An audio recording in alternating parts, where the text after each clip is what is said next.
এবং খুবই বেদনাদায়ক ঘটনা। যেই জড়িত থাক তাকে ইমিডিয়েট শাস্তি দিতে হবে। ধর্ষণের পরে যে ঢ্যামনা চোদায় দেখা গেল আরজি কলের দিদি শুনতে পাচ্ছেন আমরা সিরিয়াল ধর্ষণ হচ্ছে আরজি কলের মেডিকেল কলেজ সরকারি কলেজ দায়িত্ব নিয়ে ধর্ষণ করাচ্ছেন নাকি?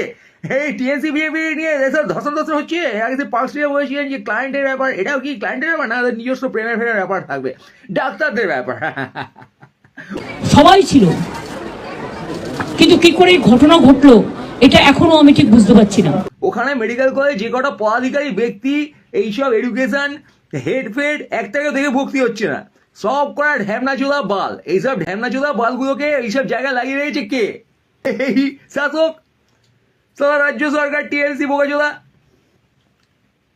কিস্তিমালে আবার জেলে নিয়ে যায়।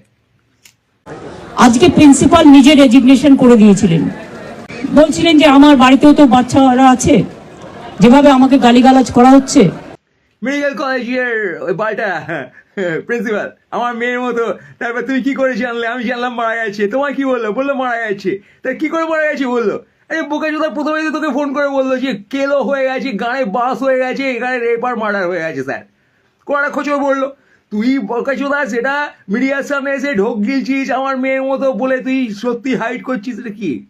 হ্যাঁ, কোর্টের স্টেটমেন্ট দিচ্ছ ওরা তুমি এখানে হার্টলেস ফাঁকার বালের সালা রাজ্য আর বালের প্রশাসন। এবং আমি চাই পুলিশ যত তাড়াতাড়ি সম্ভব দোষীদের গ্রেপ্তার করবে। আজকে স্টেটের কাছে যে তোমরা জাস্টিস চাইছো, ঠিক আছে, জাস্টিস দিতে পারে, তাও দিতে পারে সরকার পড়ে পড়ে যাওয়ার ভয়ে দেবে কি করে? সিরিজে তোমার কলকাতায় ধর্ষণ ফর্ষণ হচ্ছে। হ্যাঁ ভালো, এখানে বর্ষণ হচ্ছে, বর্ষণ। বাইরে বর্ষণ দেখে না ধর্ষণ মনে পড়ে যাচ্ছে, এমন অবস্থা। হল কর্ষণ দেখে মনে হচ্ছে ধর্ষণ। হ্যাঁ,